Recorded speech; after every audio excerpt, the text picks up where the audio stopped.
Tally ho, no DQ Galaxy. It is I, the General, Jerry Slaughter. With me, as always, the Wizard of No DQ, Stephen Osborne. And joining us tonight, the Archangel himself, James Hebert. Hello, ladies and gentlemen. Thank you for having me on, guys. I appreciate it. Absolutely. And this is our NXTea party for episode number 13 of NXTea UK. And pretty interesting show. We'll go with that. We'll say interesting. In particular the match right in the middle of the show, but yeah, which was just astounding. Sandwich somewhere between okay and okay, you had a really awesome match, and so I think that was enough to sustain this show. However, I don't think I would have put that match right in the middle of the show. It was super long, too, wasn't it? It had a bunch of near falls and near misses and had you guessing for the longest time. So it was really great. But we start off the show with Joe Coffey coming out with Mark Coffey and Wolfgang. And it's weird. This is a weird opening to the show. And I'll tell you why. He comes out with his name as the person coming to the ring in the little tagline logo, the little banner that they get. And it says with him is his brother and Wolfgang, as if this is going to be a match. But he comes down to the ring and does a promo. So he gets an introduction with a banner for a promo instead of just introducing them as all three of them together. I thought this was weird. But it was also like it was also them finally getting a faction name together. This is true. Yeah, the Gallus, I believe it is.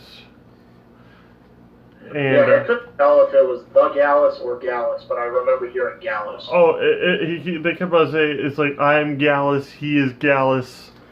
I thought it was somewhere between gallant and callous. I think he thought it was gallant. I thought it was callous being said in a weird way. But then we got a tweet later on from Johnny Saint. Yeah. And he graciously told us what these guys were saying, and it's Gallus, Gallus.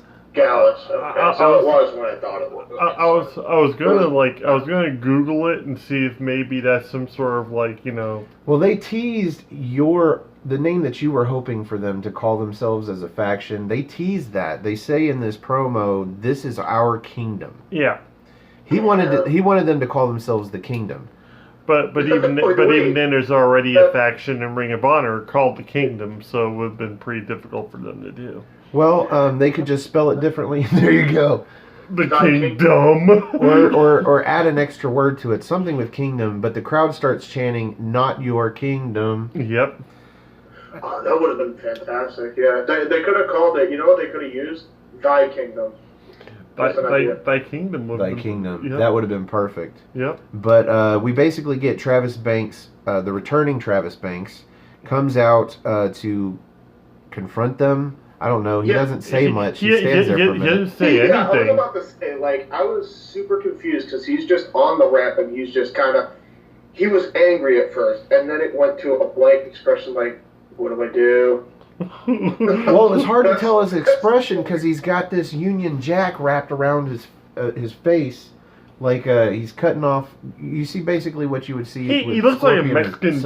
He looks like a Mexican desperado from one of those old westerns, without the cowboy hat and just with the Union Jack logo. A British desperado. Yeah. I'm just a Kiwi buzzsaw. They call me the Latino too.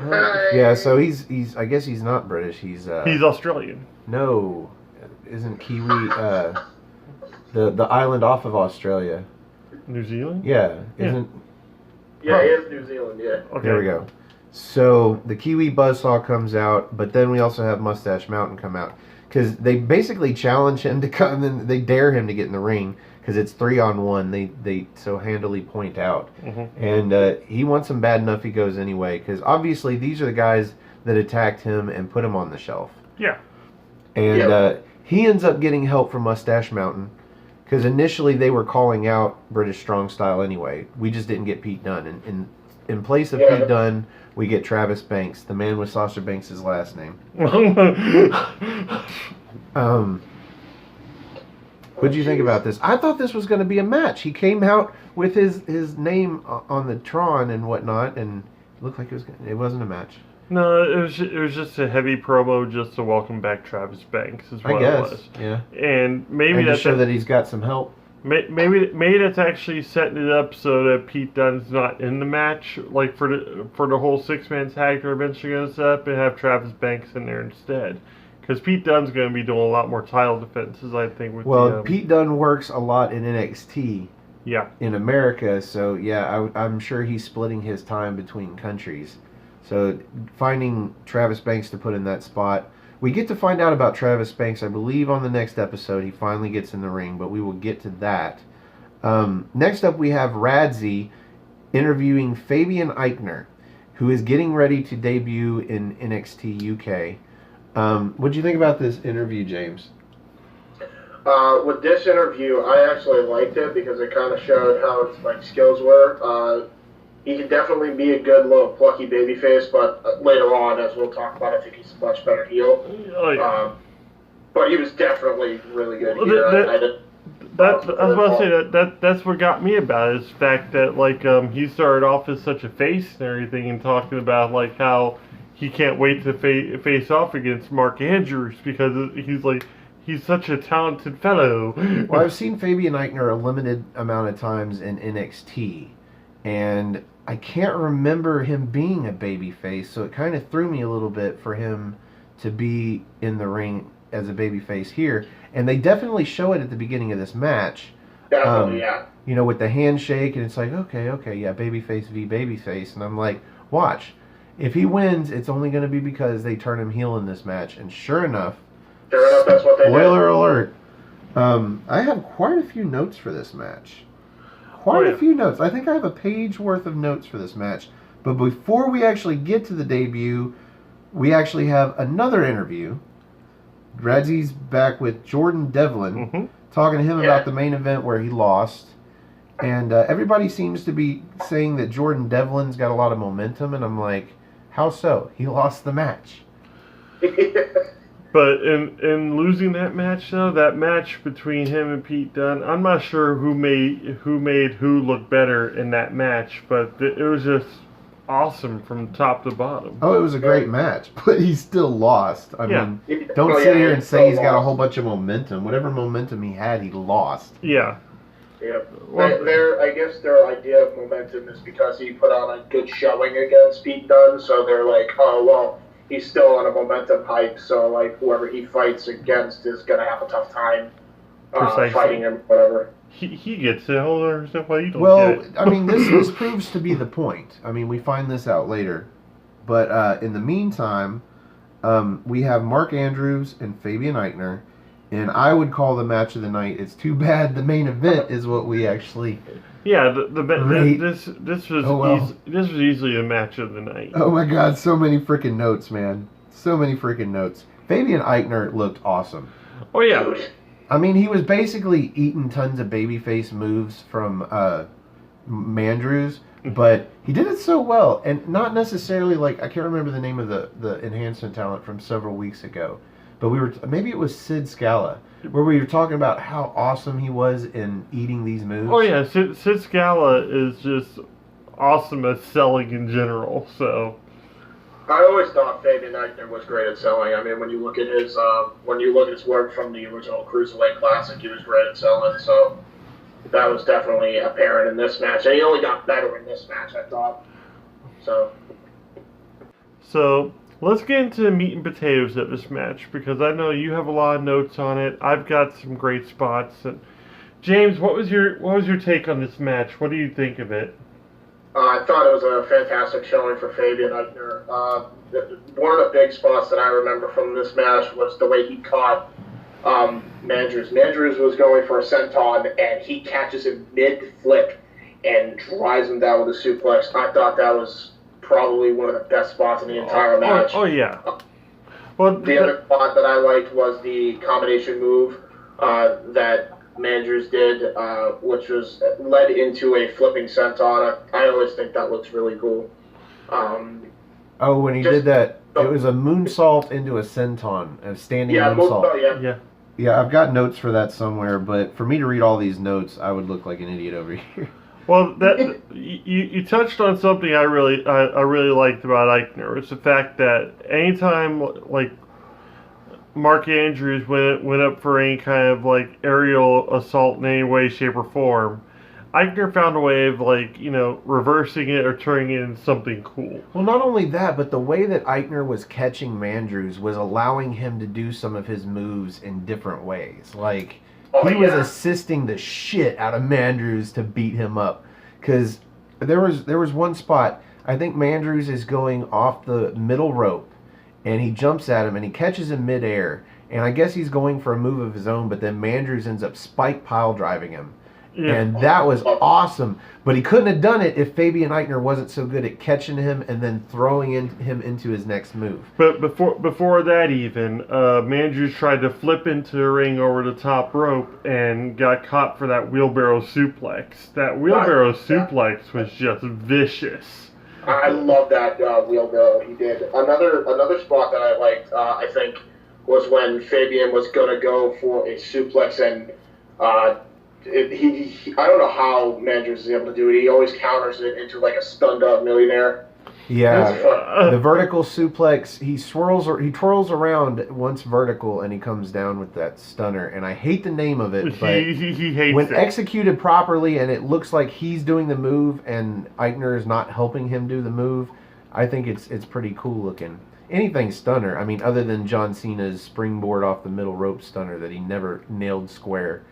But, except for one time with Rusev, yes. I believe so, yeah, and that's probably just Rusev doing his job, because Rusev Day and all of that. But back to NXT UK, this match was friggin' awesome. Just Fabian Eichner looked like he stood a chance, and apparently he actually did, but it took a heel turn. He had to get him, what do you do? Get him on the outside, and he throws him into the steps, and then just starts...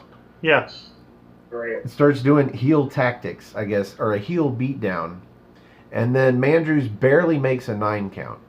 Yeah. Back into the ring, so he's doing another heel thing. Let's win the match by count out. And then... nails him with that spinning powerbomb. Yeah, picks him right up into a spinning... I absolutely love this powerbomb. It's like my favorite powerbomb in WWE right now, bar none, period. Yes. You mean Jackson Riker's powerbomb off the top rope that's just so mad looking? Is it your favorite powerbomb right now? Oh... Oh, but the spinning power bomb, great balance on it, great spin, great torque, and actually put him down, which surprised the shit out of you. Yeah, absolutely. I mean, it wasn't as surprising once the heel turn was established in the match and the story, which, by the way, man, I really wish we were rating this match instead of the main event. I mean, the main event wasn't terrible by any means, but... This match was friggin' awesome, and we could go on for days about it, but this show ended up being good. super, super long. So let's move on to the creepy promo. We've got a sort of a video promo for Isla Dawn. Yeah. Yes, Isla, not Isla. I even made him mark out the S, so he made sure he says Isla. What are your thoughts on Isla, James? Oh, man.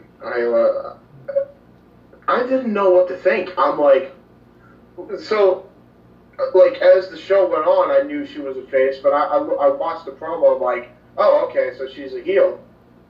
No, she calls herself the White Witch, and she does things with honor and purity and truth. And but sometimes when you hear stuff like that, you automatically think, heel. But you watch the promo, and it looks like an Undertaker style a heel, like she's dark and scary and creepy, and when she comes out in her entrance, it's dark and scary and creepy. And she poses a lot like the Undertaker. I mean... I'll be honest, I was so weirded out by it. I'm like, I'm pretty sure I stumbled across some softcore shit. That's... I'm like... What am I watching? Who is this woman? Well, she's totally a babyface, though, which is weird. Why? Yeah, I don't care. Maybe we're starting her off as a babyface so they can do a turn and get her more heat as a heel. And... Maybe. But she gets to go up against another one of our favorite enhancement talents, it seems like right now, who I think is just phenomenal, Nina Samuels. Well, we've got that match coming up, but inevitably, I notice a trend in NXT and in NXT UK. When you see a promo or a video package or an interview with somebody about a match that they're about to have, you end up with another promo or interview or video package before that match actually happens. Yep. In this case, I like this. Yes. We get Radzi in the back. He's got Johnny Saint, and he's asking Johnny Saint basically about his plate. Talking about, you're the GM of NXT UK, and you're doing 2 episodes a week, bro. How do you handle all of it? And he's like, yeah, it's really fucking difficult, man. So I'm going to appoint myself an assistant. And I guess he saw it coming before the camera even panned. Mm-hmm.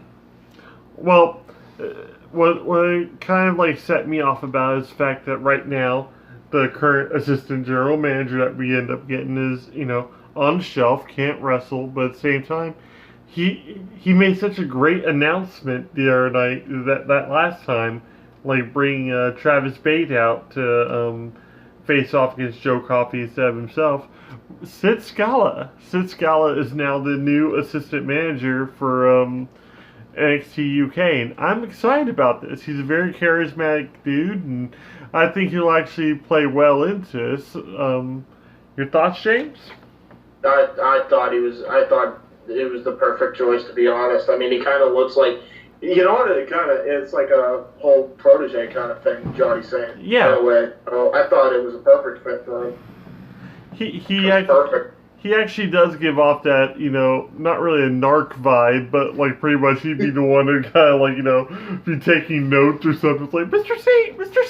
Yeah, Mr. Saint, sir, what am I doing right? What am I doing wrong? And how can I do things better? He's that kind of guy. Pretty much. Well, we also see kind of a serious side of him. I don't think it was in this episode. I think it's early in the next episode. We see him break up a near brawl out back, basically, and he looks like he's taking his job very seriously. So I'm looking forward to this. I mean, if we don't get to see him wrestle and we don't get to see him do his underdog win, then this is the next best thing. And just even the way he dresses looks like really cool for this part. Yeah. So I'm on board, but we get an interruption here by Rhea Ripley, who of course introduces herself as the first ever NXT UK Women's Champion, and that's going to be her tagline for the next 3 or 4 months. Easy. It's easy heel heat when you're super braggy about it. I love Rhea Ripley. I think she's fucking great in this role, to be honest with you. Oh, you got competition, my friend. I am in love with Rhea Ripley. I'm just waiting on her to say yes. I got a ring. I got a ring and everything. I'm gonna move to UK and marry Rhea Ripley. I love. She is so great. She looks great, and he mentioned this when we watched her in the next episode. She looks great wearing the title. Like the title looks great around her waist, and she carries it well. She carries her character well, and at the same time, she's a fucking badass. Mm-hmm. Yeah, am I the only one getting a China vibe from her? Because she's way better than China. Well, I think when China was at her peak and everything, maybe then once she developed and promo and personality and character and in-ring ability. Yeah, maybe we can compare her to Playboy China. Even then, I think Rhea Ripley at this point is still just a little bit higher. But China kind of set the bar for that kind of thing. Well, Rhea Ripley is super young, and she's this good now. So she's only got the sky's the limit. And I'm officially a huge Rhea Ripley fan. And she basically wants Johnny Saint and Sid Scala to get her appropriate competition. Mm-hmm. Appropriate competition. Well, she pinches Scala's cheeks. Like, she doesn't see any threat in this, assistant general manager. She turns into that aunt that hasn't seen her nephew in forever and just starts pinching his cheeks while she's talking to him. But she wants competition, so this is going to be... Little boy. Yeah, that's pretty much how she was pinching his cheeks, man. Yeah. Fucking funny as hell, dude. Holy shit. But I like this because this adds a layer to her character. So she's not just a badass heel, but she's also a fighting champion. Yes. Yep. that you still get to hate because she is a badass heel, and we find out next episode just how fun that is. But in the meantime, we finally get the match. We get Nina Samuels, the enhancement talent, obviously, to the woman with the creepy video package, Isla Dawn. And they call this the Pink Devil versus the White Witch. And I love that tag. Yeah. I was like, you have people... this is the thing that came across my mind when I saw both entrances, because they were coming out, they looked the same, they acted the same practically, and I'm like thinking to myself, how the hell do you not have a women's tag division yet? Like, what the fuck? Oof.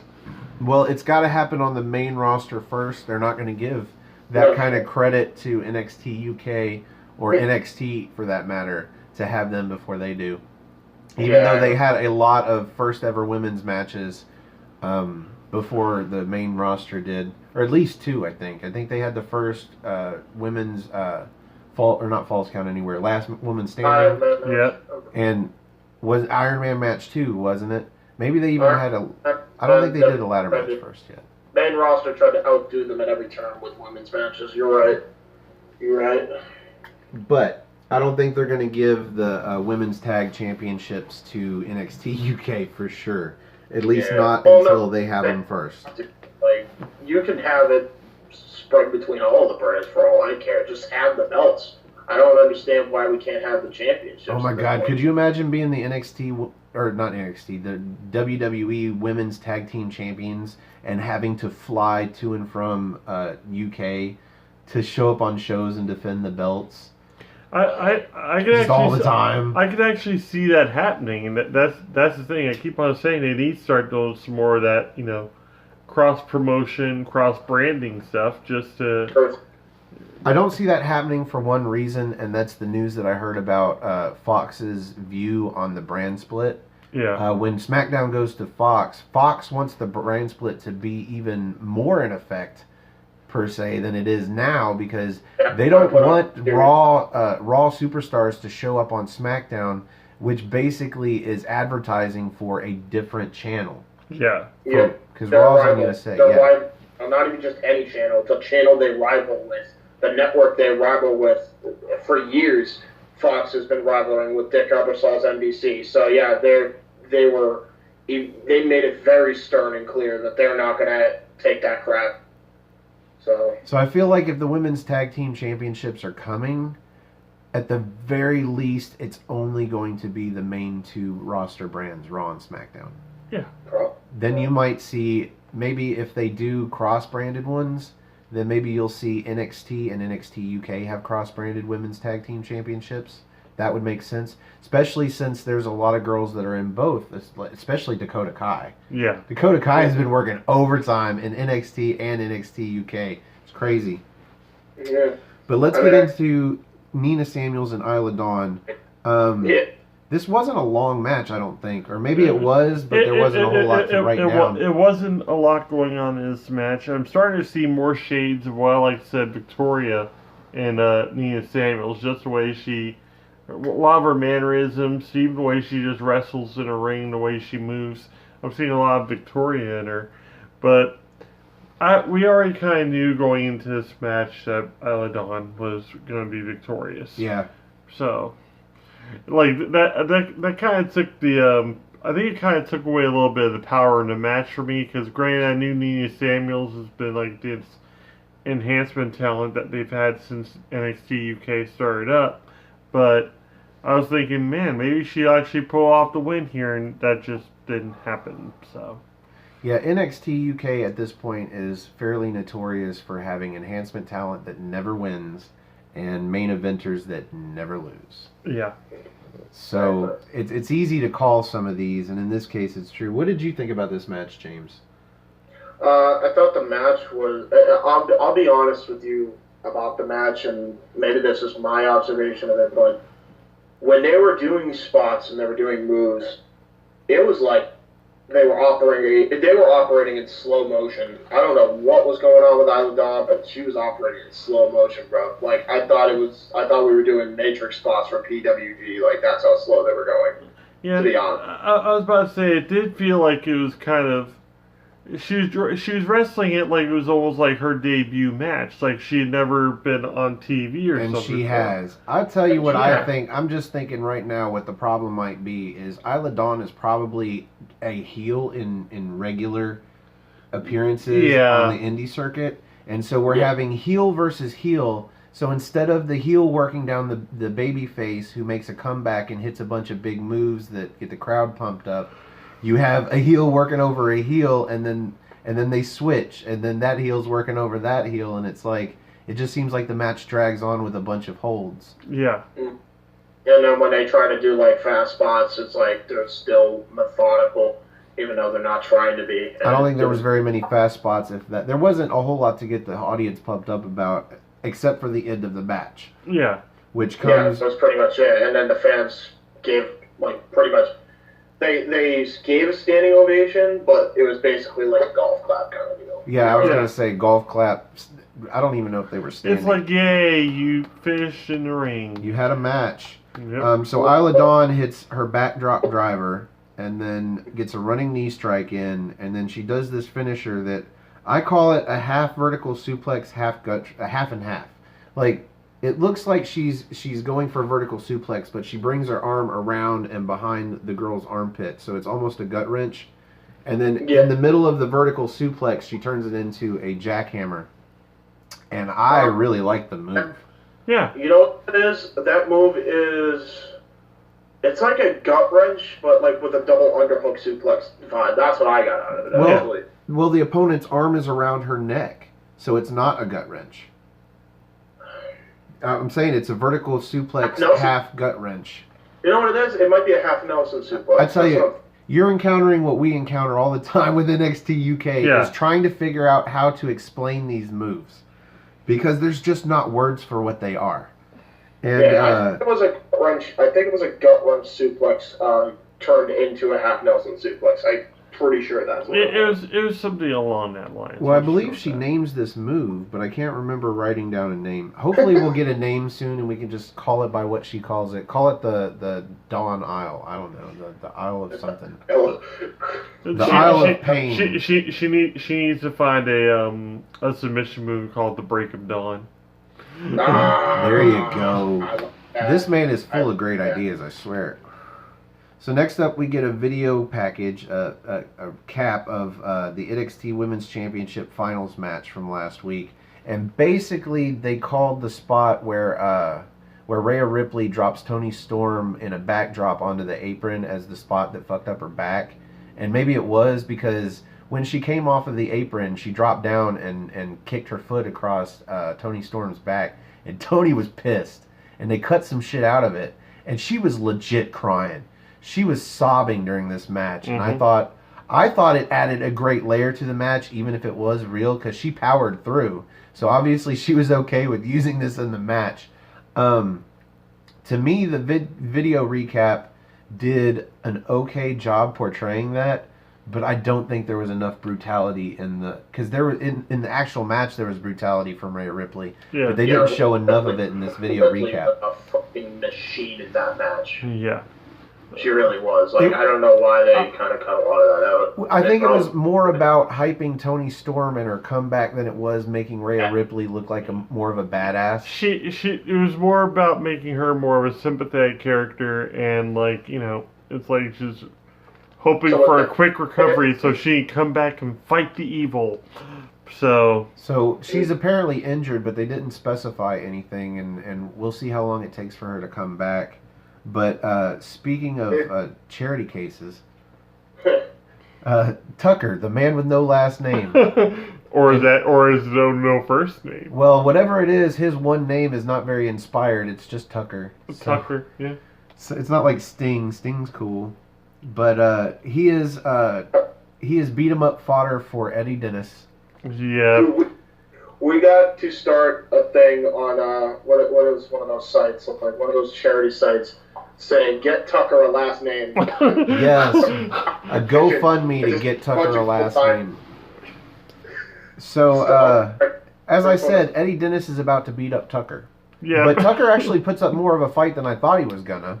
But I just love Eddie Dennis's entrance. It's so creepy, and he comes out with these wide eyes and this serious stare right down the rampway, and it's just for him not to have anything flamboyant, no poses, no nothing. It's super creepy, especially with the music. Yeah. He's got that, lankiness to him too. Like you'd think he'd have some sort of swagger going out to the ring or something. No, he just makes a beeline straight down to it. Like you said, no expression really at all until he finally gets in the ring and he does that weird scream thing out the crowd. But otherwise, yeah, he's quiet, very methodical, and just he's a psycho. He's a psychopath. Well, Tucker couldn't overcome the psycho. He tried. He put up a good effort, but Dennis is just way bigger than him. I mean, he must be the tallest guy in NXT UK right now. Mm-hmm. So it feels like it. It might be him or who's the other guy that fought Dave Mastiff a couple weeks ago? I'd have to look back at my. I don't remember. Yeah. He's in the show. He's in the next show. I remember. But yeah, it's a toss-up between those guys. T-Bone? Tyson T-Bone? Tyson T-Bone, yeah. I don't think Tyson T-Bone's all that tall either. I think Eddie Dennis definitely has the height advantage over everybody in NXT UK. But Tucker goes for this crossbody, and he's just caught. Yes. Because Dennis is bigger and more powerful. He catches him, swings him into a Uranagi backbreaker. Yes. That was just backbreaking looking. I mean, to repeat myself. That was some Roderick Strong stuff right there. Yeah, and I mean, he tries. He goes for a cool move too. Tucker goes for this spring in flatliner, like a Johnny Gargano spring in with one foot in the ropes. He goes for a flatliner out of this, but he's just caught. And then Dennis doesn't even try to go for anything fancy. He just kind of drops him and then puts him down with a clothesline. Yes. Just a short arm from hell. But this was all Dennis. We get a seventh bridge into a I think it's seventh bridge. I'm not sure, but we get that into a next stop driver, and there we go. Dennis wins. Yep. Still on a roll. Still on a roll. Still undefeated. Yep. And I think you said that this wasn't as highlighting of a match as it was last week against not last week. Well, last week for us, yeah. Who did he face? Oh. You put me on the spot here. Ashton Smith. Oh, Ashton Smith. Yeah. This seemed like it was a little less. It looked like he had a lot less problems facing off against Tucker than he did Ashton Smith. So. Well, it's. I'm hoping they're building towards something special with Eddie Dennis because I hate to see him wasted with all of this jobber talent. Really. I mean, I really hope they're building up for Pete Dunne, but I hope they give him something to give him a little more credibility, an actual feud. And we're hoping for a feud with Mandrews because that's the other guy. Yep. Just Mandrews doesn't have the title. So next we get a tweet from Johnny Saint. Something we've been actually getting really accustomed to. We don't really see him so much on the camera, but we'll get a lot of tweets from him. I think we're going to end up seeing Scala a lot on the camera now that because we saw Johnny Saint every time that we see Scala at this point, but eventually I think we're going to see Scala a whole lot more. I think Saint's going to kind of take a step back, and we'll get tweets and we'll get announcements by the color commentary about things that he has made official and whatnot, but we probably won't actually see him as much. But yeah, so the tweet pretty much reads that's where we finally hear see the name Gallus. Yes. So he clarifies Gallus. Gallus. Yes, and it informs us that we'll be getting Wolfgang versus the returning Travis Banks, or actually debuting for the NXT UK brand, Travis Banks. Only other time we've ever seen a guy who's knocked out in a locker room. He was laid out backstage. But we get that match on the next episode. So, going into that, I was already kind of excited because I like Wolfgang. I like how NXT UK reveals a lot more about their next episodes than NXT does. NXT, you're lucky if you know 2 matches going into the next episode. NXT UK, you can almost build the whole card based on what they told you the week before. With NXT, they always say their matches are either 2 or 3 weeks away. Yeah. So that builds their anticipation for it. Their TV style is very much different, and I think UK is definitely better for that reason because it's like there are positives and negatives in both ways. I think NXT has got some of the production value, especially with the lighting, because they've got Full Sail where they can perfect the lighting and leave it as opposed to taking it on the road. But also, like, we've noticed before that NXT does not have instant replays during matches. You don't get a replay until the end of the match. Yeah. And I like that because it keeps the match faster paced. You know there's not going to be any commercials because it's on the network. Mm-hmm. And, of course, you know that with NXT UK, but they actually have instant replays. They will have cutaway screens that show you things that just happened. And I actually like that better out of NXT because I prefer to see my replays at the end of the match and watch the match itself during the match. Yes, exactly. Well, with them, they always have some sort of crazy spot going on during a match anyway, so it'd be like all that little instant replay would do take away from a spot that probably just happened. It's like this is what you missed 5 milliseconds ago when we were showing you this over again. Right, but that's what I have a rewind button for. Yeah. So we actually have made it to the main event of this show, and I believe our NXT party tonight for episode 13 has been a lot longer than I thought it was going to be. But so was that match between Mandrews and who was it? I've already forgotten. Fabian Eichner. Yes. How could I forget? So we are on to the main event. We've got Flash Morgan Webster versus Jordan Devlin. Devlin never ceases to amaze me pretty much in any match that he's in. Flash Morgan Webster, I like the dude's style. I like the fact that he's so charismatic, but he just doesn't do anything for me as a performer in the ring. He's kind of puny, and he wrestles kind of puny. I mean, he wrestles kind of high flyer, but he also does a lot of regular uninteresting wrestling. Well, at least for some people, I guess. There's a lot of chain wrestling here, especially to start the match off. I put down chain wrestling followed by more chain wrestling. Yeah, basically. I mean, the thing I noticed with him was he had a better showing when I saw him in 215, and he hasn't had that same showing since. Because I'm seeing him, just chain wrestling. I'm like, why aren't you doing all that weird freaking offense you did on 205? Like, why not try to combat his Jordan Devlin's chain wrestling with your innovative offense? That's what kind of struck me about it. Right at the beginning of the match. That's why I was kind of confused by it. I think that's why I enjoyed his and Jordan Devlin's and Pete Dunne's match so much. Is the fact that granted, Pete Dunne's kind of the submissions expert and does stuff like that, but his style's a lot more unorthodox.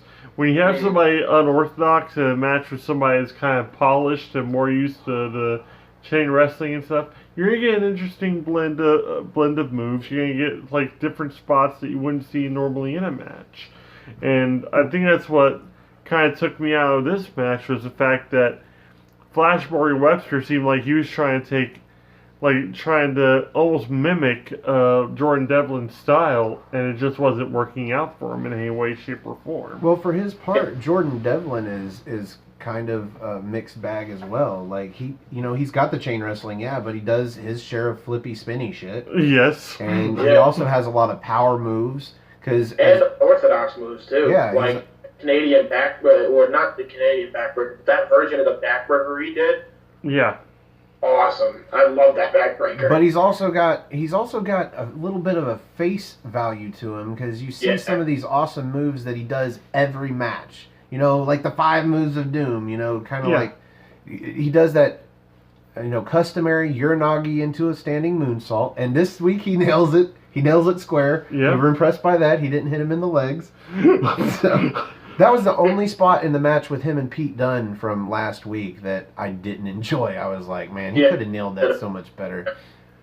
He did that a lot, too, by the way. He did that when he, in the inaugural UK tournament. I hated when he would always hit the knees and kick the sternum.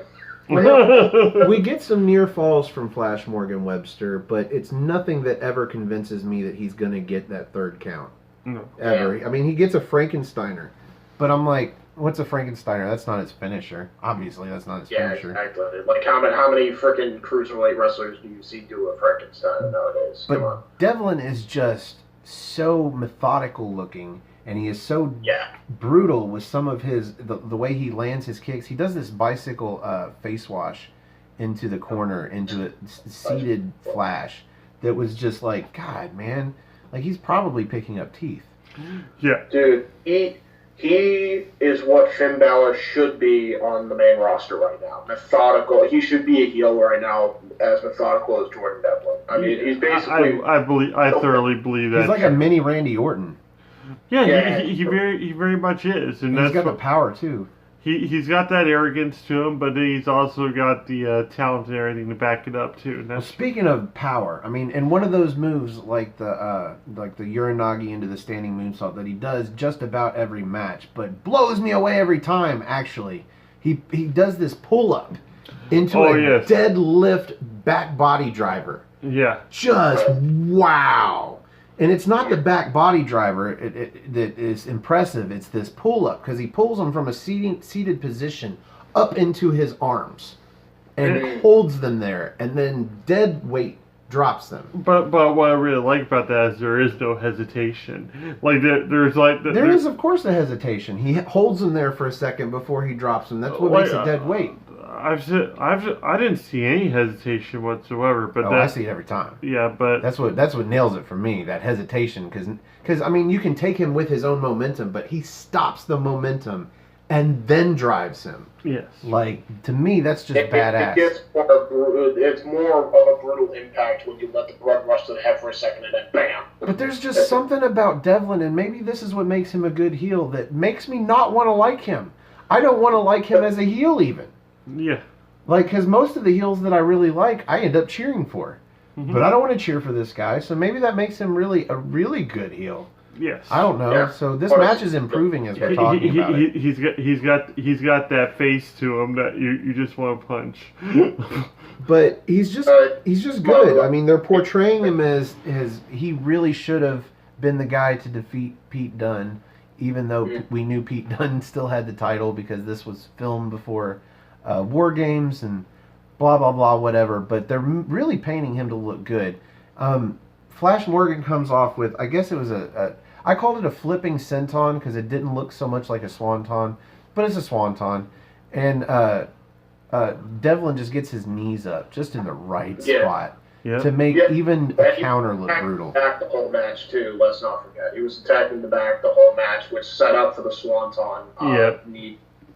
Well, he picks him right up out of this into what he calls Ireland's Call, which is a fireman's carry that he flips over to the other side and brings him down with it's like an unassisted Taka Michinoku driver. Yeah. Like a sidewalk Michinoku driver. Yep. And that pretty much spells the end for Flash Morgan Webster right there. So. Yeah, but I kind of knew Flash wasn't going to win because even though he's been kind of portrayed as one of these babyface winners, he's gonna be the first to have a lot of wins and losses as opposed to just a big number over here and a small number over here or a zero. Yeah. That seems to be the way it's going, man. It's easy to predict these matches because everybody that wins always wins and everybody that loses always loses. But I really like this match. Yeah. And my problem was with this match was with the commentary. Yes. Because in his promo earlier, Jordan Devlin had talked about how he is the ace, the Irish ace. And in a deck of cards, he would compare Flash Morgan Webster to the Joker. Yep. Now, I get the reference to, being a Joker, whatever, blah, blah, blah. But at a card table, the Joker is wild. And the Joker trumps everything. Mm-hmm. So I didn't understand the metaphor, but then the commentary, 2 or 3 times during this match, just kept playing on this metaphor. And I'm like, is any one of these guys actually ever played cards with a Joker? Because Joker not only is any number, but it's also any suit. Joker trumps everything. And I was annoyed by that enough. I'm going to take a quarter star off of whatever I end up Well, rating that's not this. even a star, because on this... right. A quarter spot. Yeah, on this show, we actually have a different rating system from our What's NXT program, in which we have the 5 spots of tea. Tea. Uncaffeinated. 5 spots of uncaffeinated tea. So, James, since you're our guest, how would you rate this match on a scale of 1 to 5? I would rate it. Well, 0 to 5. You can rate it 0 stars. I wouldn't rate this match 0 stars though. No, I wouldn't. I am going to rate this match. What was it? Cups of tea. Yeah, spots of tea. Spots of tea. 3.75 spots of tea. 3.75. Yeah, I thought it was definitely a very good showcase for Jordan Devlin, and I honestly really enjoyed just some of the offense that the man was able to produce and the strength that he was able to show.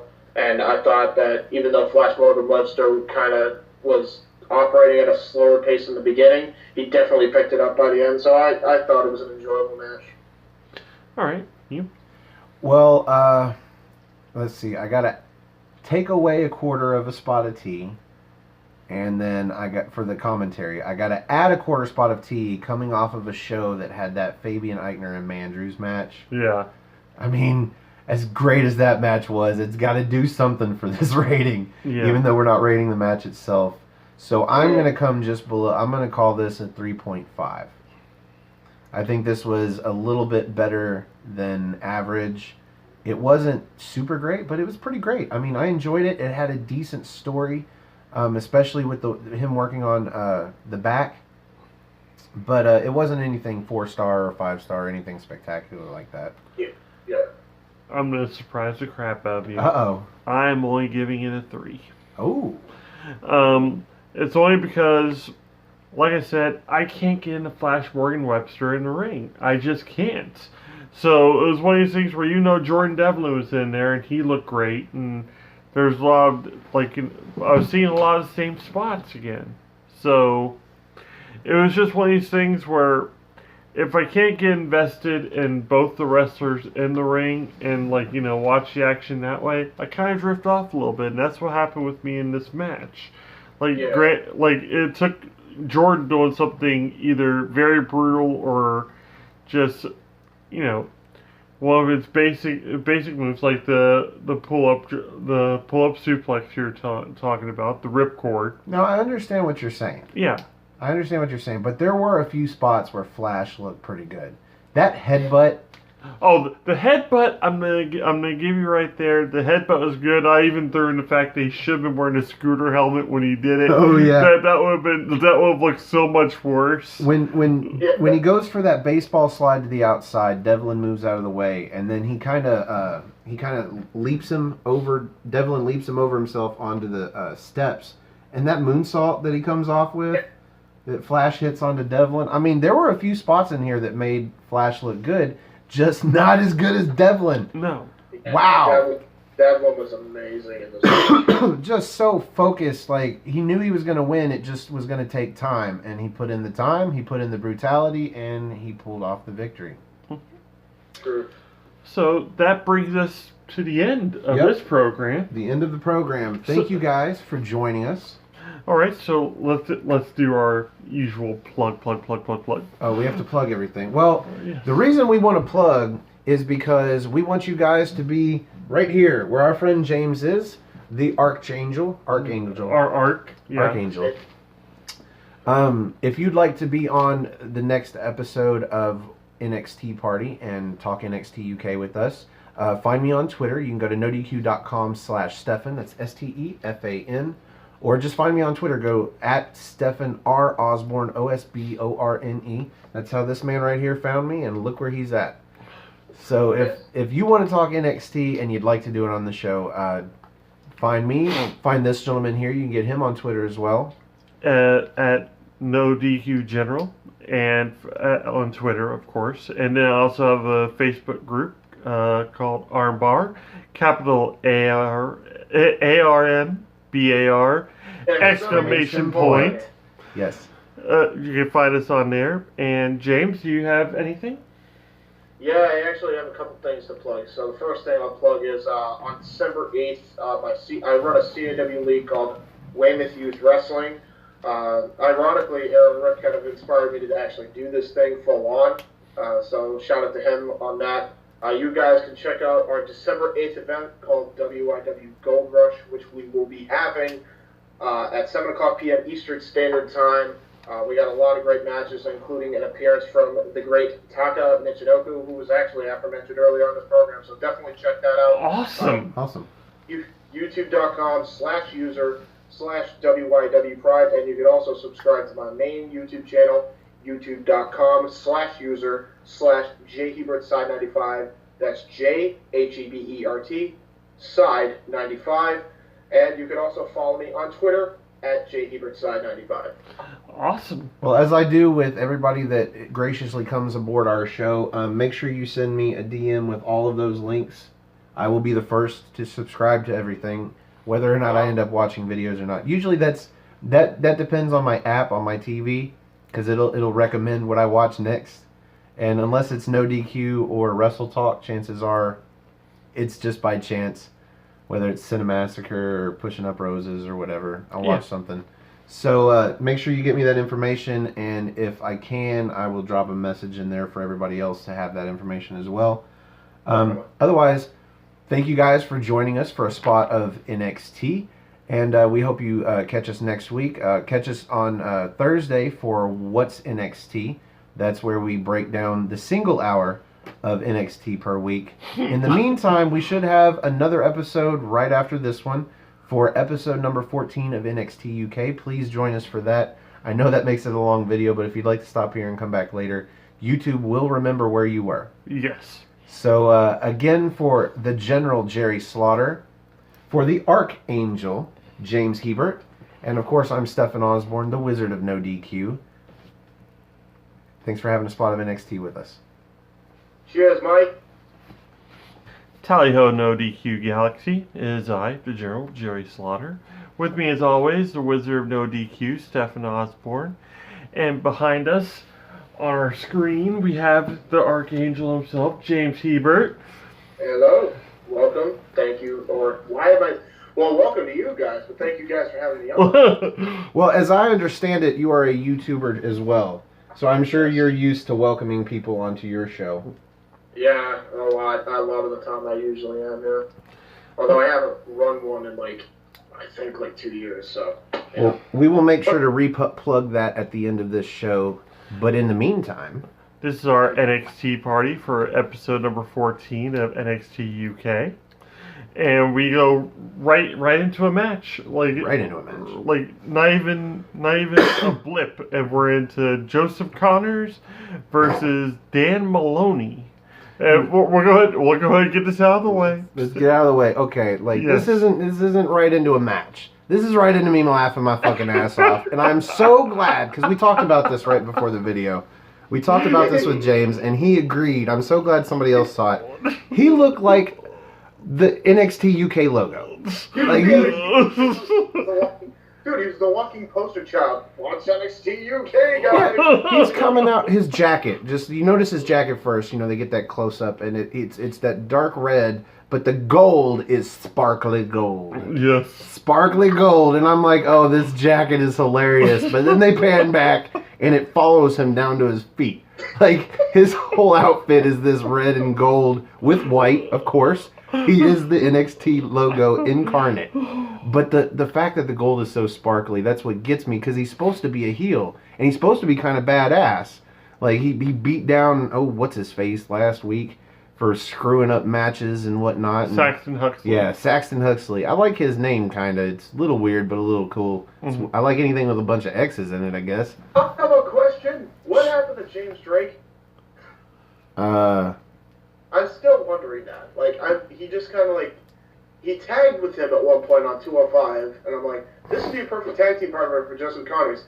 Not a word of. Well, I think they're putting him in a tag team with Gibson now. Yeah, because him and Gibson are pretty much a tag team now. And this man found out they used to be a tag team champions and a different. Yep, in Progress, they were two-time tag team champions. Where'd you find that out? Just so happens we're watching the show and he's flipping through my PWI 500 like crazy, and he's like, "Oh, wait, this guy," and he found him, and he's like, "Oh, they actually used to be tag champs somewhere else," and I'm like, I'm so glad that, and somebody called me out for an NXT or What's NXT show that we did where I was talking about Io Shirai and Kairi Sane, how they were billing them as best friends. Apparently they are actually like really good friends. They've done a lot together.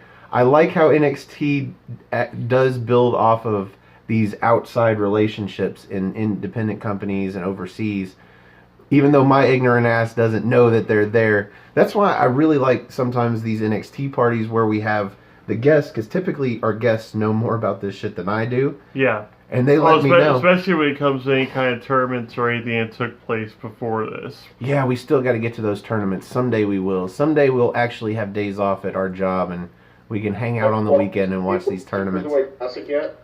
I always watch the Cruiserweight Classic. Of course, it's only been 1 year, so I did watch it. I started watching the second Mae Young Classic. That makes you 100% then. Yeah. I've gotten through most of the first round of the Mae Young Classic, but I haven't gone back. Now that I know who won, it's weird. 3 best tournaments, modern day in WWE, I definitely would check out this Cruiserweight Classic. Yes. Second Mae Young Classic and the inaugural UK Championship tournament easily.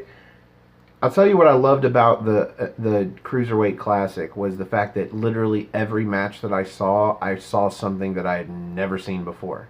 I fucking love that. That's why it's number 1 for me. Like, it's the best tournament I've ever seen. I've watched a lot of tournaments because I studied a lot. That was literal. Like literally every match there'd be at least one thing, if not 2 or 3, that I have never seen before, and they have never let them do on 205 Live since. But that's beside the point. We're talking about NXT UK. Except for the second tournament, which was to crown a new Cruiserweight champion by necessity because of the Enzo Amore situation. Well, maybe things have turned around now that Triple H is fully in charge of 205 Live like he is with... They gave it to him. Yeah, the reason they gave it to him was because of the Enzo situation. And then he created an entire tournament, 16-man tournament, and it was great. It reminded me of the Cruiserweight Classics, actually. And they had some bangers on that tournament, too. So Joseph Connors, as funny as he looked... We're done playing Fashion Police right now. He's coming out for Dan Maloney. Dan Maloney, awesome music. It's kind of wasted on this guy. Badass metal music, but he's just here to lose to Joseph Connors because they're pushing Joseph Connors as a badass. They even mention that he lost half of an ear in a bar fight. Yep, I thought it was just his hair kind of shading it, but sure enough, it's half gone. And I think they call back to this later on in the match with Mike Hitchman, where they're like, I wonder if Mike Hitchman lost his teeth in the same bar fight that Joseph Connors lost half an ear to. Actually, that wasn't commentating. That was me. Actually, so this guy is better at commentary than Vic Joseph and the other guy. Not hard. Just the one thing I gotta say about Vic, and my friend Owen and I actually roasted him so bad for this. It's like, as much as Vic Joseph has gotten better, he's still so green at commentary. And anytime I hear the word takedown, I just chalk it up. Because he used to say that every match, every move was a goddamn takedown. Every move was a takedown. Overhead or an overhead toss. That's another one of his favorite moves. Just listen to how Vic Joseph commentates, and you'll pick up on it. We're catching him. Yeah, trust us. Those several weeks that we had Vic Joseph instead of Mauro Ranallo on NXT, oh man, by the time TakeOver hit, that was one of the big things that we were so happy for TakeOver was the return of Mauro Ranallo. It was like the clouds opened up and gave us our bipolar angel. Mamma mia, we missed you, Mauro. And I think this show could... It was like the lead singer of Kiss being replaced by the lead singer of Black Veil Brides. That's what it felt like. Hey, I actually like Black Veil Brides, but only their first album. Their first album was awesome. I think I like their second album more. I'm not sure. It's the one with Set the World on Fire. Almost 2011's out. I discovered them, ironically enough. So this match ends the way I imagine most Joseph Connors matches are going to end. Don't look down. He does this sunset flip bomb into the turnbuckle. Yes. And then this cradle flatliner called the Don't Look Down. And I think that if they build up Joseph Connors right, they can give him the gimmick of turning a cradle into several different types of moves, much the same way that Roderick Strong turns a backbreaker into so many different moves, or does a backbreaker out of so many different moves.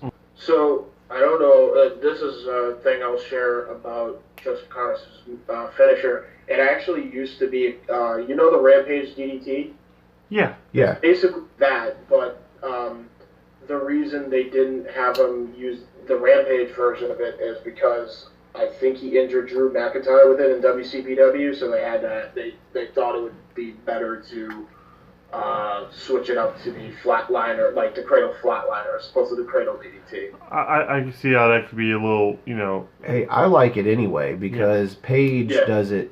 Well, did I guess poor Paige, but Paige did the cradle DDT, the Rampage, in the main roster. So chances are, if you're watching NXT UK, you're familiar with the Rampage, and so for him to use it as a signature, fine, where he doesn't get a pinfall off of it, but as his finishing move, I totally like the flatliner better because it's signature to him. It is his move, not hers. I like it. I dig it. And like I said, I think there's several moves you could probably come out of a cradle position with, and I'd like to see him do them all and become the Swami of the cradle.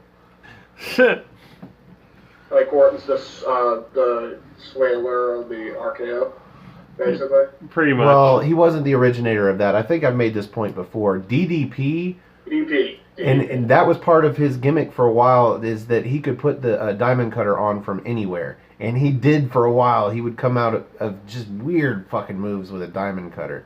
And This is going to be a little off topic, but I was so pissed when Orton and DDP were in the same Rumble and they did not have them face off. I was pissed. I was fucking pissed. do you think they could have executed a double diamond cutter? Oh my god, that was great. I think the Earth would have broken off its axis at that point.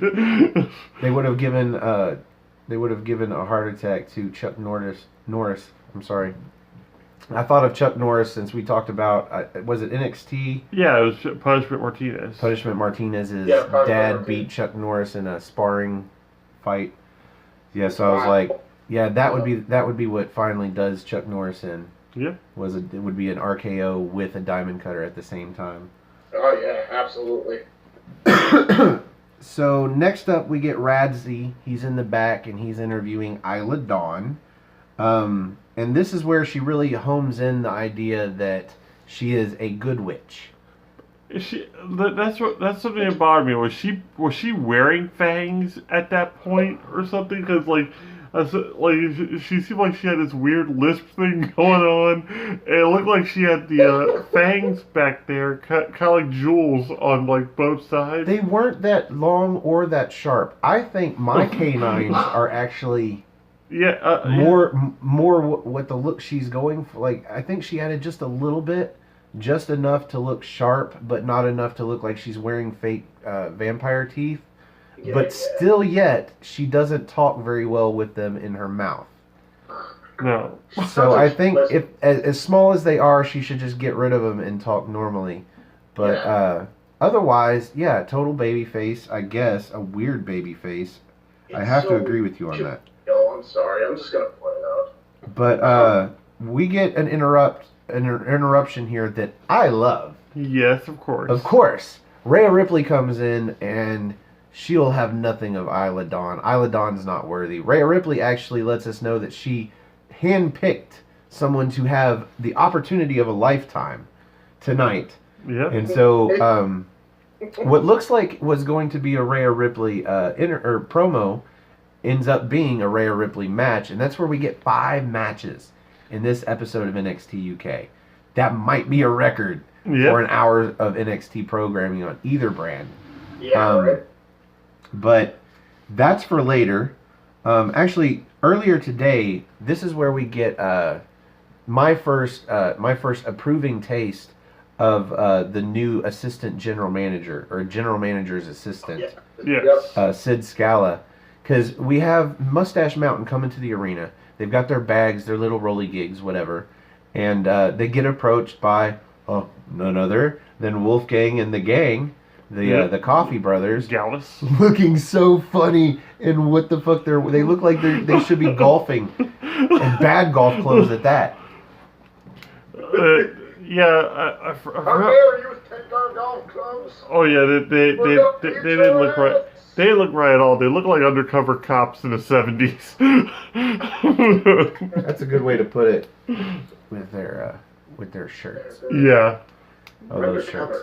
So we almost have an altercation with them, but then a bunch of referees come out. I don't know if they were referees or what. Oh, they were were referees, but they were referees in street clothes. Yeah, NXT UK T-shirts.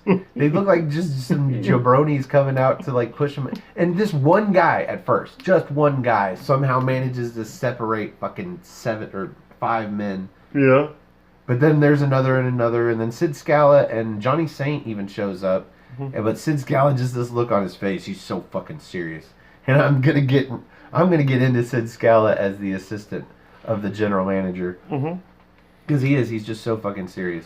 But Johnny Saint pretty much sets everybody and tells you boys, get over there. Scram. He scrams them. He scrams them. Scrams them. Like, scram. But now we get match number 2, because these matches are going to come quick and hard, because, like I said, we got 5 of these. Mike Hitchman and Dave Mastiff. And this is a match I have been waiting on, because Mastiff is huge. Yeah. But Hitchman looks huge for his size. Yeah. And he's pretty powerful, and he actually gets some good offense on Mastiff. Not anything that you think Mastiff is going to lose or nothing. But he actually puts in a lot more fight than most people do with Mastiff. With Hitchman, he kind of reminds me of like Taz back when he first started out, because he's got the whole suplex machine kind of vibe going for him. He's got that small stature, very stout, but very powerful whatever he does too. So like it was an actual interesting. It was interesting. Yeah. It was interesting because Mastiff is used to fighting these guys that are like, more or less pretzels compared to him. Jabronis. Yes. Enhancement jobbers. Like little sticks of jerky. And he usually gets those kind of types. And for this match, he actually got somebody who's been built up. He's got a bunch of wins. A little bit more of a size. Yeah. So. What I liked about this match that I found out at the end, the dueling cannonballs. Yeah. Because we've got Hitchman with this senton cannonball, but then we've got Mastiff with more traditional cannonball. It's kind of like a sideways, like he goes kind of horizontal with it, but still yet, I liked that. Yeah. And the end of the match comes down to this. But I want to rewind to the beginning, because I want to ask you this, James. What do you think about the camera work when Mastiff comes out? Oh, dude, they really, hone it in, this guy is going to wreck your shit. Have you noticed yet where the camera vibrates when he takes steps to make it look like he's... That's what I was referring to. Earthquake with each step. I think that's an awesome touch. I didn't even notice it at first. He had to tell me, and I'm like, oh yeah, because the camera wouldn't actually do that. Yeah. I'm like, holy shit, yeah, these guys are great. I really enjoyed this match, even though I think they could have gone longer, because Hitchman seems to be built up as a credible threat to Mastiff. They could have gone longer. But for what they had, I really enjoyed this. Yeah, definitely, I agree with that. I say so too. You don't really get many matches with big men like that are actually... they show off athleticism, especially with the cannonball moves and whatnot. But the part that I just really enjoyed, naturally, was the end with... Mastiff nailing his cannonball in the corner, and just Hitchman just sitting there completely stunned. It's like he just flattened him with it. Well, Hitchman goes for his cannonball and his senton cannonball, and Mastiff counters 2 feet to the back. Yeah. And you knew it was over at that point. But what I initially got engaged with this match, and I guess it's funny, but Mastiff throws a clothesline like Nia Jax does. Yeah. Where it's not so much an arm clothesline as it's more boob. It's 100% boob, and I want to call it the knocker knockdown. The knocker knockdown. The knocker knockdown. But yeah, Hitchman I mean, he looked good. Well, There toward the end, he looked like he could have won. He does this running spear into Mastiff into the corner, which seats him. Oh, Gets him ready for that. bounces off of him Yes. with that spear, which I thought was great because it took him almost back to the middle of the ring. But then he comes back in for that senton cannonball, and I felt like if he landed that, he might have gotten the victory, but no, he didn't land it. And this was all to set up Mastiff to look even better. I'm wondering where they're going with him because I don't see them putting him in the ring with Pete Dunne just yet. But I like the build. I'm enjoying the build. Foreshadowing. So next we get Radzi again in the back with Mastiff after the win. And he just, kind of goes... Yeah, I just have this weird thing. Am I the only one that thinks Radzi looks fucking wild for an interview guy? Like, I get the impression he should be a wrestler. Like, he probably is. We just don't know it yet. To me, he just looks young Yeah. and green, but he pulls it off very well. I think I've seen him stumble a few times with his words, but for the most part, he's way better on the mic than I am on this show, so I can't complain. But he just seems so young and green. I think he's got a lot of potential to develop as an interviewer and probably even commentary or leading pre-shows and shit like that. I think they should leave him where he's at. Maybe the idea that he looks like a wrestler but he takes his journalism seriously is a good thing. Yeah. Yeah, true. I agree with that, actually. So, Different vibe. so we have him back there with Mastiff, and Mastiff just cuts, your typical babyface. He's so big and powerful, it's hard to imagine him as a babyface, but he is. He's a big old teddy bear. But what you dig about this promo is after he walks off the screen, the camera finally focuses in on this figure that has been watching him creepily from behind, and it's Eddie Dennis. Yes. So maybe that's what they're building up Mastiff for, is for Eddie Dennis to beat him and propel him into a main event situation. Basically, the guy's blurred in the back because the camera's completely focused on Mastiff. So, but at the same time, I noticed him and I'm like, I even started saying in my head, "Please be Eddie Dennis. Please be Eddie Dennis." Because you have the tallest man in NXT UK versus the largest man in NXT UK. Which I'm totally fine with. Let's go. Yeah, let's see that match in 3 weeks' time. Yep, they're both they're both undefeated right now, and they're just both on a roll. So it only makes sense that one of them needs to lose at some point. And if it means Eddie Dennis moving further up the ladder, I'm all for it. So, but nailing him with the Severus Bridge is going to be kind of difficult. Yeah. Nailing him with any of his finishers is going to be kind of difficult. But next up, we get a match with a guy that I thought they were going to build up as another powerhouse, but really they're just building him up as a credible-looking jobber. Tyson T-Bone. Mm-hmm. And we get that sense because he's going up against Ligero, and as soon as I saw Ligero, I'm like, so he's going to get his win back, and T-Bone's going to take a pinfall loss here. And yeah, that's what we get in a very underwhelming match. Yeah, like for a Ligero match, it was very slow paced, and I don't want to take anything away from Tyson T-Bone. I like his style. I like the fact that he's kind of meat and potatoes and doesn't really... He is the definition of meat and potatoes. Yes. He has no style. He has no flash. The only thing that makes him look good is how serious he is about the meat and potatoes wrestling that he does. How focused and how, maybe not as methodical as Devlin, but... certainly, he just kind of looks powerful and serious, but that's all he's got. He's got no flash, no entertainment value, really. He's got that controlled chaos thing going for him. Yeah, and, well, for me, with Tyson T-Bone, too, it comes to the point in this match specifically where that meat and potatoes, it turns into something even more dull, and it turns into a can of peas, and that's exactly what we got with this match here. Yeah. You know what I mean? Like, it was just... I imagine this was to make Ligero look good, but in their attempt to help at least make T-Bone look credible, they gave him a lot of the heel, the holds, the rest holds and shit, and it just brought the match that Ligero could put on down. And so when he finally wins, he doesn't even do his springboard DDT. He comes off with a leapfrog from the Wow. apron off the top rope into just a splash. Yeah. And not even a powerful Like a or... good splash either. It was like that shitty Rey Mysterio sausage splash that he used to do. Oh, yeah. Wet dish rag, wet noodle across the body. Like it was nothing special at all, but he got the victory. I even called. I'm notorious while we're watching to call kickouts when I know it's not going to be a 3 count. That's what I thought. I thought it was. I called kickout. No. No, he's going to have to come off with the springboard DDT in order to. Nope.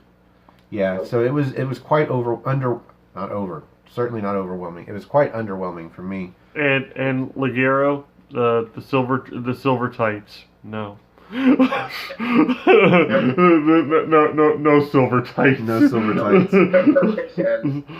Just So stick with the red and blue, buddy. Yes. So coming off of an underwhelming match, I'm hyped again because we get a video package and everybody gets one, but it's Rhea Ripley, baby. Yes. Yeah.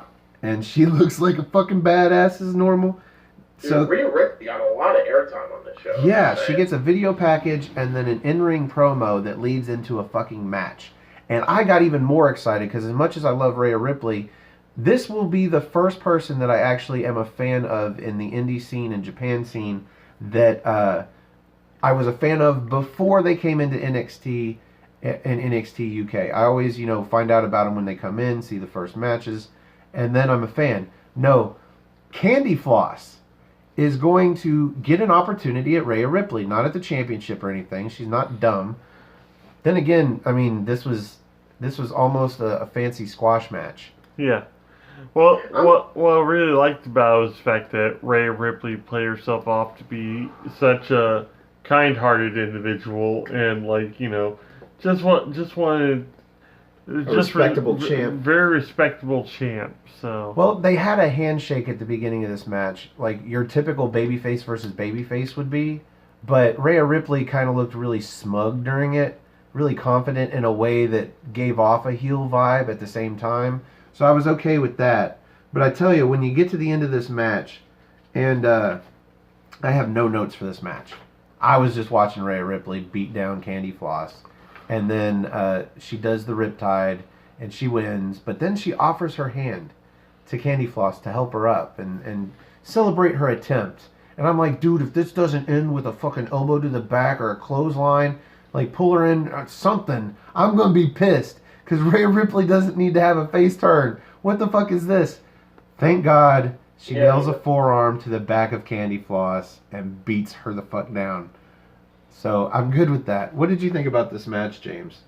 I thought it was definitely. I liked it. I was very confused that they were going to do a face turn because she was a heel.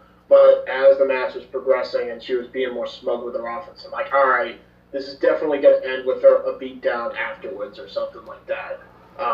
Which really got some good heel heat from the UK crowd. That was they were in Plymouth, I think, and the Plymouth crowd just ate it up and booed her to death when she did this. And it was just awesome. I couldn't believe, I didn't know Candy Floss, so forgive me for this statement. No, I just happened to have found her on Twitter, and then I watched a few matches, and so... I have a term I use for this kind of situation, which is consignment talent, because we have these wrestlers that are new to some people, but others have known for decades upon decades even. Or just years. Yeah, or years. Or just years. Years upon decades, maybe months. Maybe they've discovered them 3 hours before the show. Who knows? Hey, whatever it is, you knew them before they came on. In this case, I was happy. What I liked about the aftermatch beatdown was that they held off the forearm to the back of the neck just long enough that some people were probably convinced this was a face turn. Yeah. I wasn't convinced. I was waiting for it and was ready to be pissed if it didn't happen. But the forearm happened, so I was happy. We still have the badass heel Rhea Ripley. The first impression I had with Candy Floss was, this is Jobber City Central. Oh yeah, she's brand new. She's super happy to be there. New, but it was where did the Candy Floss name come from? Because it was like, I have No never idea. heard that. I know she posts a lot of candy. A lot of pictures of candy, her eating candy, her with candy. People give her candy as gifts. I think there's a few things that are very specific to her character, but I don't know it that well. I just remember Candy Floss. Fair enough. Okay. So I was actually marking out a little bit when she came out. I was like, holy shit. But Yeah, I knew she was going to get beat. I mean, it's fucking Rhea Ripley. She's the first ever NXT UK Women's Champion. Fuck. She's going to win this match. What really surprised me about that was, like you said, post-match beatdown. I'm surprised nobody came out to actually help out Candy. Yeah, I thought maybe we were going to get a little bit of foreshadowing to the next number one contender with somebody coming out to help Candy Floss, but nothing. But maybe this is what's going to start building towards. Maybe we'll actually have like Rhea Ripley coming out, bringing out her own hand-selected opponent for a while. If it means that we're going to get a lot of new talent, female-wise, into NXT UK, I am all for that idea because I don't think they have enough yet to build a really good. And my guess is because it's a new market over there in the UK where they're actually like combing through the independent circuit, that there's probably a lot of really good female wrestlers for them to pick up. Oh, absolutely. As much as it might hurt the independent promotions themselves a little bit, I'm sure they'll find new hungry talent to develop. But I'm really looking forward to that idea. They should get B. Priestley. They should immediately snatch up.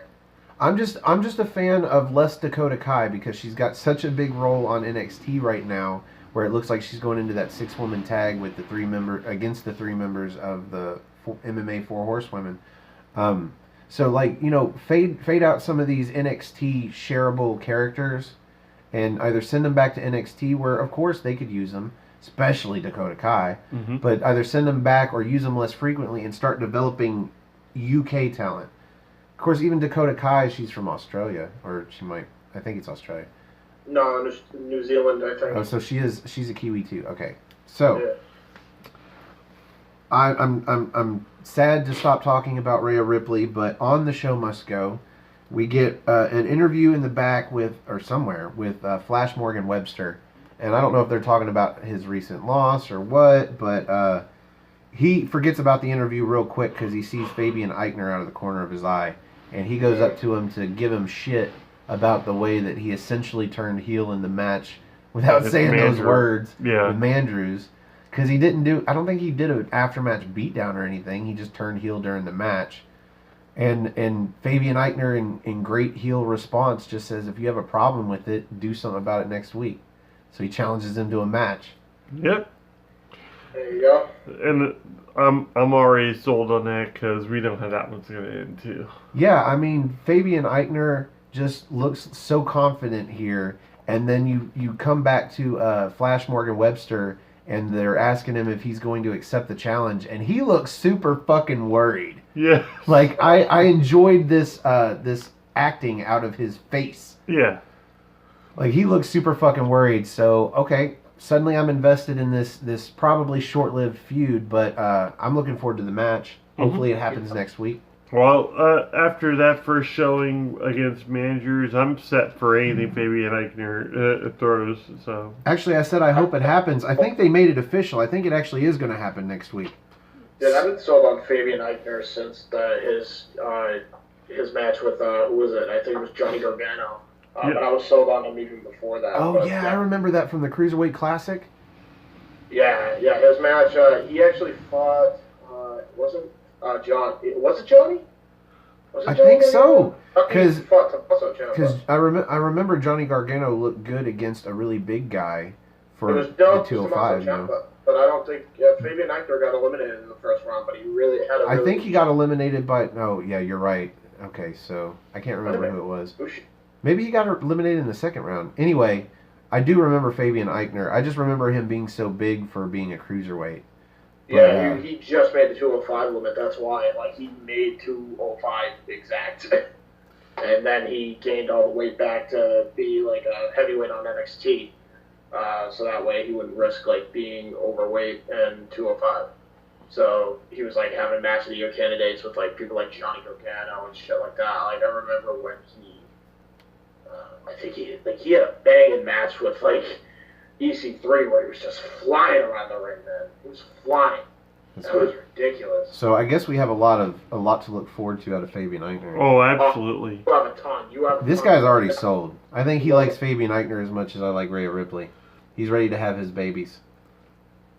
So next we get Sid Scala, and he's already taking into his assistant role. He's being coached more or less by Johnny Saint at that point. So we get an announcement for Trent Seven versus Joe Coffey next week. Again, next week they are constantly building next week's show during the show, so you have something to look forward to. And I really appreciate it because I hate going into shows and not knowing what the fuck I'm about to watch. So I like having it. I think they've improved on that on the main show because I think they're starting to learn stuff from what NXT UK does, and they implied that in this week's episode and the regular NXT. It's weird how it gets lost, the idea of promoting your next show during the show people are already watching so that you can hopefully get to watch next week. Especially stuff that you think they might really enjoy, like returns and anything Stone Cold. Back in the Attitude Era, anything having to do with Stone Cold, they told you the week before you were going to see something with Stone Cold. I like it as long as it's not being said by the commentators during the match. Yeah. Like I like how the commentators are able to actually watch the match that's going on in the ring and not mention anything else that may be going on in the outside of, like, Tomorrow, where you can segue that somehow and make it sound awesome and still relate to the match in some way, shape, or form. Yeah. Make it natural. Just come off fluidly so that it's not like, oh, and by the way, But by the way, while this match is going on, let's tell you about this next thing. Even though there's a match going on. So the other reason we've got Sid Scala here is he is letting us know, and I guess this is a big thing, especially for him being so new in his role. He is going to make an update on this tag title situation. So he updated us the fact that he's going to update us. Yeah, but it gives us something, again, next week to look forward to. So who knows? Is it going to be the reveal of the tag titles, themselves? Are they going to announce a tournament? Are they going to announce just that there is going to be tag titles? Is that all it is? Oh, there's going to be tag titles. I'm hoping at the very least we'll either see the titles or we'll see a bracket for a tournament. That's the only thing I can think there should be an announcement for at this point, because they basically said there's a tag team title championship division, something coming. Because I take exception every time they talk about the tag division. I'm like, there's no tag division yet. Yeah. I know what you can call it. The tournament could be called the Johnny Saint Tag Team Classic. Let's go. Hey, whatever it is, finally we'll get the belts. I think it's been enough episodes since the newly crowned women's champion. We can finally talk about new tag team champs on the horizon. But that's for another show.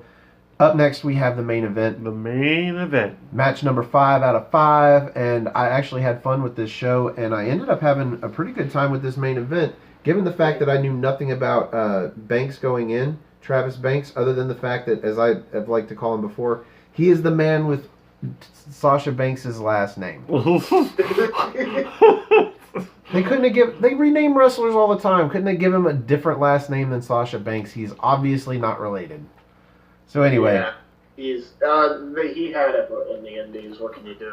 I'll say this, like right going into the match, I love the pose that Wolfgang and the Coffees do in the ring, but when they first start out, with both the Coffees like flanking him with their arms folded and him doing his W symbol on the top rope. Well, yeah, he gets up on the top rope, CM Punk style, or the middle rope, Yeah.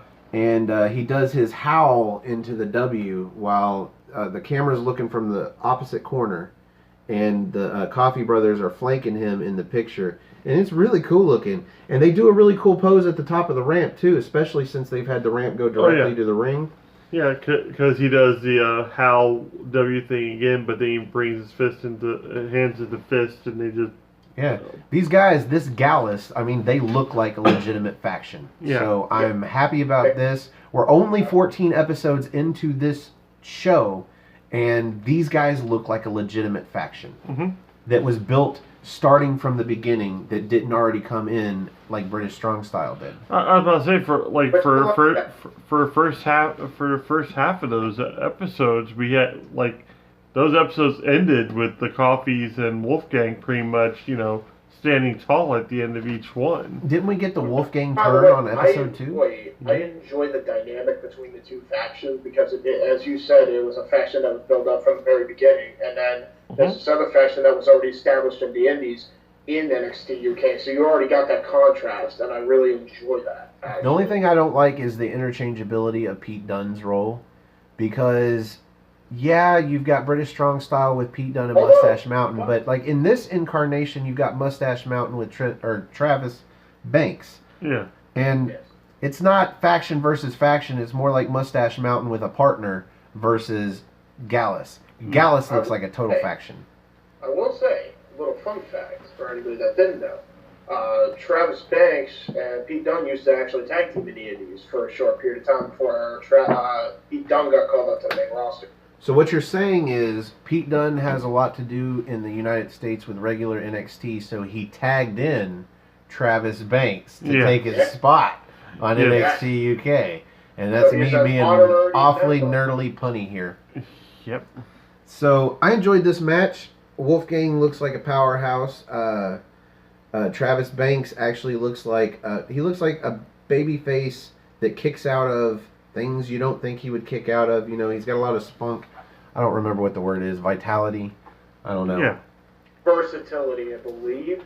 Resilience. That's the word Michael Cole spews like a fire hose. The resilience. Oh, Dolph Ziggler has got to be on the top of the list from Travis Banks. And Rey Mysterio, resilient as hell.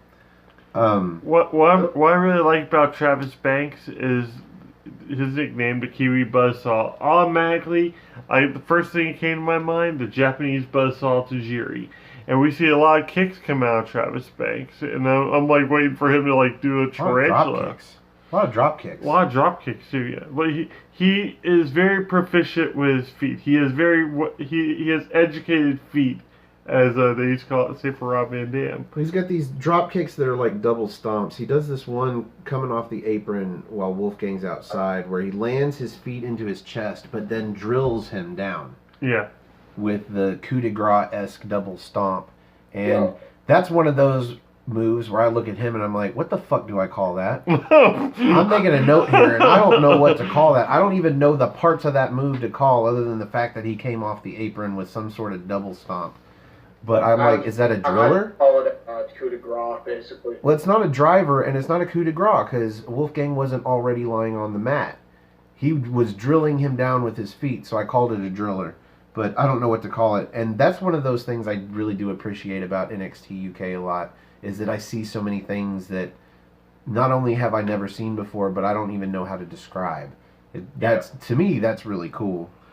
But they weren't kidding when they said like there was a independent boom in the UK. I can see why with all the talent that's on NXT UK and the stuff they can do. It's insane.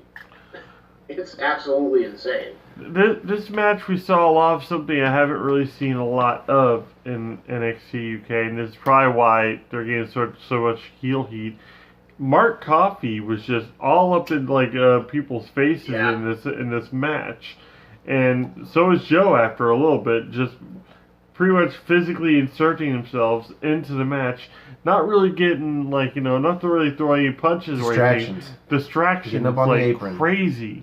Well, the story here for me, and I like a good story, and this is the main event, so I'm going to tell the story because it directly affects my rating always, every week. Oh, no. The story here is that Wolfgang and the Coffey brothers not only outnumber Travis Banks 3-1, but Travis Banks also has a target on him. He's got a bad shoulder from where they attacked him and put him out. Yep. And he's got that tape on it to just highlight the fact that his shoulder is fucked. He sells it perfectly, dude. I love Travis's selling in this. Yeah, so he's fighting an uphill battle. And it kind of helps when Mustache Mountain come out, because during, I believe it was the second interference attempt, to keep the match going, to keep Wolfgang from losing momentum. During the second attempt, Mustache Mountain comes out and pulls him off the apron, drops him face first, and levels the playing field. And this actually ends up the catalyst to Travis Banks pulling off a win that I didn't think he was going to get, honestly. Yeah. Well, you have Trent Seven out there, and I won't say it's a heel tactic, but it's not really like, very becoming of a face team. Ends up tripping Wolfgang, and Travis Banks getting the cover off of that. Yeah, so Travis Banks goes for a springboard, or not a springboard, a leapfrog. No, because he just jumps over the... Well, anyway, he's on the apron, he jumps in over the ropes, and he's caught by Wolfgang in a crossbody. So we don't get to see what Wolfgang's going to do with this, though, because Trent Seven reaches under the rope while the ref is distracted over in the other area by the other guys that came out. And, he pulls him down into a pinning situation with Travis Banks on top, and the ref turns around just in time for the roll-up 1, 2, 3. Yeah, so... And so, yeah, that is weird. It's heel tactics, sort of, but at the same time, It's basically babyface tactic because Mark and Joe were doing heel tactics the whole match. So but technically, Mark and Joe never physically got involved. Yes. So it is a little askew here, but we will let it go because Travis Banks really looked good in this match, so I didn't mind him winning, especially over Wolfgang, because Wolfgang at this point I think is established, especially the fact that he seems to be the big man in this three-person faction of Gallus. So I don't think he lost anything with this loss, any momentum anyway. No. But it does build up Travis Banks, especially in a main event, especially the fact that he's debuting and returning, which is always weird to say. Yeah. But debuting and returning in the main event of the show. But as we said, that is the main event of the show. Yep. So we're towards the end of our NXT party. Yep. And on every NXT party, we have a rating system, the 5 spots of tea. 5 spots of tea, baby. So, we're going to give it to Mr. Hebert behind us first. Yes, James. Out of 5 spots of tea, where 0 is an option, although I wouldn't give this a 0. How many spots of tea do you rate this main event? -3. It was terrible. You know what? I think negative should be allowed too. Negative should totally be allowed, up to -5. Yeah. Wow. Okay. I don't think I'll see that a lot on any NXT. Oh, no. I don't think you'd see a -1 on an NXT, but whatever. I'll give this a 3.5. It was fun. It was engaging. I really enjoyed Travis's offense. I really enjoyed Wolfgang's offense. I really enjoyed his trash talk. And I really enjoyed also the kind of interference by the Coffee Brothers, which led into the interference of Mustache Mountain to help Travis Banks get the win. I thought it was booked perfectly, to be honest, for a returning Travis Banks. So, well, Travis Banks looked good. I mean, just his kicks and his stomps. He did that one double stomp to the back of Wolfgang's neck, like off the middle rope, I think. And it was just, it looked brutal. Well, in the second camera angle, it didn't look like he got all of it. But in the first camera angle, it looked like he stomped on the back of his head. Yeah.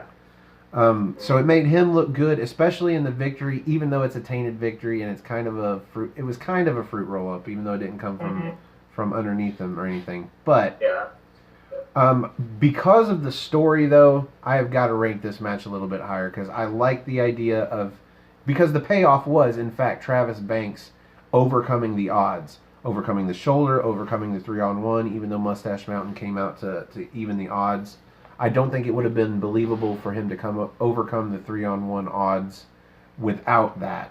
No. So this worked just fine for me. I'm not going to call it 4 stars or anything, but I'm going to call this 3.75. 3.75 spots of NXT. What about you, Mr. General? I'd say about I'd say about 3.5 myself. The match was actually irritating. It actually kept me focused. Not only for the fact that I like Wolfgang's style anyway, but But I want to see what Travis Banks could do because I'd never seen the guy in a match before. Anytime I see someone in a new match, I don't care if they're enhancement talent. I don't care if they've been around for years. I don't care how many different tournaments or whatnot they've done. When it comes down to it, if it's somebody new, I'm going to want to watch their match to stay focused. But since he's already being, like, interjected into this feud between the Coffees and Mustache Mountain, you obviously have to, take him into account and actually take him as either a viable competitor or somebody that could actually looks like he belongs in that match. So he definitely needed this win. Yes. Helped victory or not, he definitely needed the win. And I'm glad he got it because, like I said, he looked great in the match, and Wolfgang did not need the victory at all. It was just another match for him. And Travis still looked really good, too, I think. Yeah.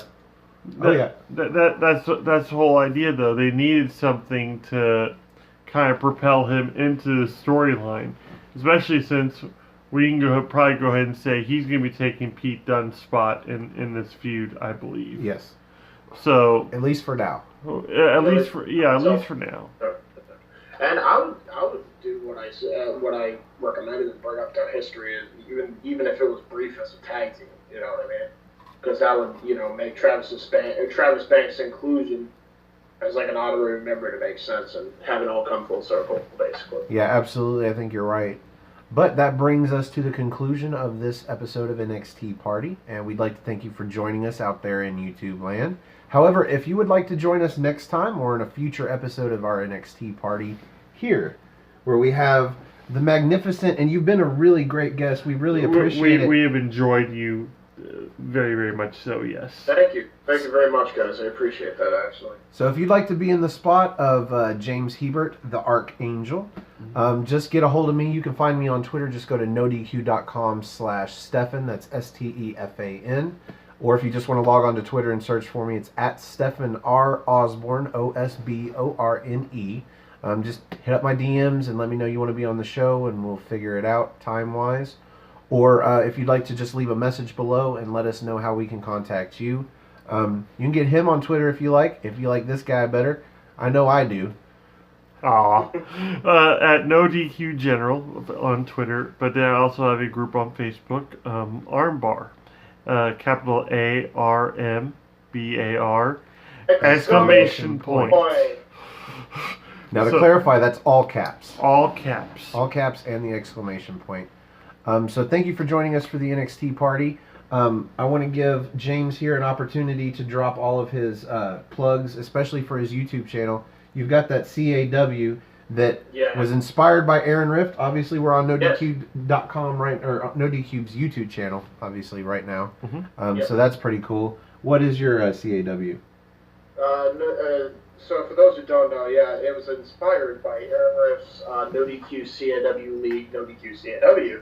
And we call our show Weymouth Youth Wrestling. That's WEYMOUTH Youth, YOUTH Wrestling.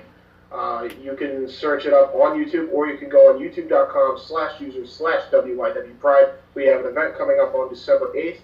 The main event, yours truly, the Archangel, the heart and soul, James the Archangel of WYW, will be taking on the Executioner, the face of WYW, Michael X.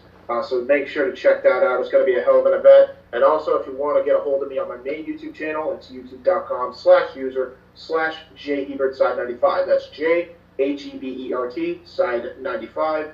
And you can also follow me on Twitter at JHebertSide95. Awesome. And to clarify, that's Side SIDE 95. SIE, yes. Okay, so for all of your latest news and rumors about wrestling leading up to the next pay-per-view, which is what? TLC.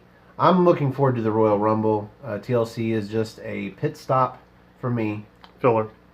But if you want any news about all of that upcoming, go to nodq.com. If you want to help out the site, word of mouth is always best. If you know somebody that likes wrestling, tell them about nodq.com. Tell them about the channel, the live videos, the NoDQ review, the NoDQ panel. There's always something to watch. Greg Cherry is doing the tournament, speaking of tournaments, over the number one contendership for the NoDQ Trivia Challenge Championship. So that's going on right now, which is awesome. I've got my brackets in. I'm hoping to win a free t-shirt, but we'll see if that happens. So check all of that out, and definitely come back and see us next week for another episode of NXT Party. Join us up here on the big screen if you'd like. Just get a hold of me or Jerry. And check us out for What's NXT. We do that on Thursday nights covering NXT. But for the General, Jerry Slaughter, for the Archangel, James Hebert, and I am Stephen Osborne, the Wizard of No DQ. Thanks for having a spot of NXT with us. Cheers, mate.